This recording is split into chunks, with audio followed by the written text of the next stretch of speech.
Here's something hard to believe, Anru. What are the odds that two of America's founding fathers would die on the same day, July 4th, 1826, exactly 50 years after signing the Declaration of Independence? The story of John Adams is filled with incredible moments that seem almost too perfect to be true. That's such a powerful piece of historical symmetry, Grana. What makes it even more fascinating is how these two men transitioned from being close friends to bitter rivals and back to friends again. Anru, what really gets me about Adams? Here's this farmer's son from Massachusetts who ends up defending British soldiers after the Boston Massacre. Talk about having the courage of your convictions. He knew it would make him unpopular, but he believed everyone was entitled to a fair trial. Grana, that trial really showed his character early on. He wrote in his diary that it was one of the best pieces of service I ever rendered my country. And speaking of service, Anru, let's discuss his diplomatic career, which is quite remarkable. Before becoming president, he secured crucial loans from Dutch bankers during the Revolution. We're talking millions in today's money, and became the first American ambassador to Britain. Imagine facing King George III after the Revolution. How do you think that diplomatic experience shaped his presidency? Well, it definitely gave him a unique perspective during the quasi war with France. When the XYZ affair happened, when French officials demanded bribes from American diplomats, Adams actually managed to avoid war despite enormous pressure from his own party to fight. That decision likely cost him his second term, although it's now regarded as one of his wisest moves as president. Let's also discuss his marriage to Abigail, as it was revolutionary for its time. Their letters reveal an incredible intellectual partnership as they discussed everything from politics to philosophy.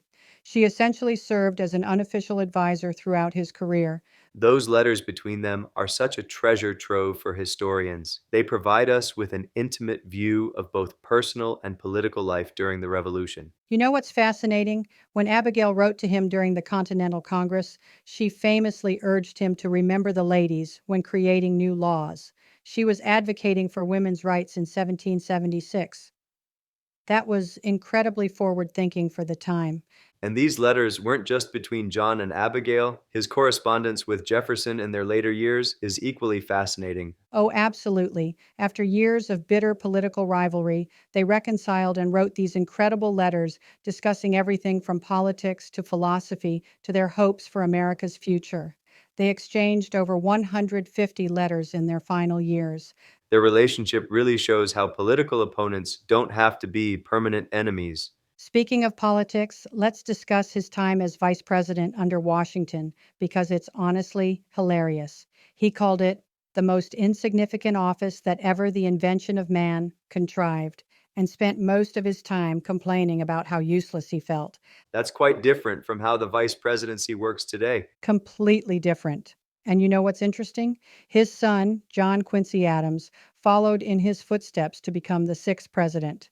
They were both brilliant, principled, and somewhat awkward politicians who served one term each and had complicated relationships with their respective political parties.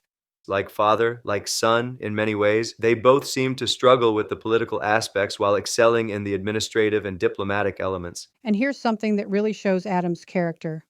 After losing the 1800 election to Jefferson, he packed up and returned to farming in Quincy.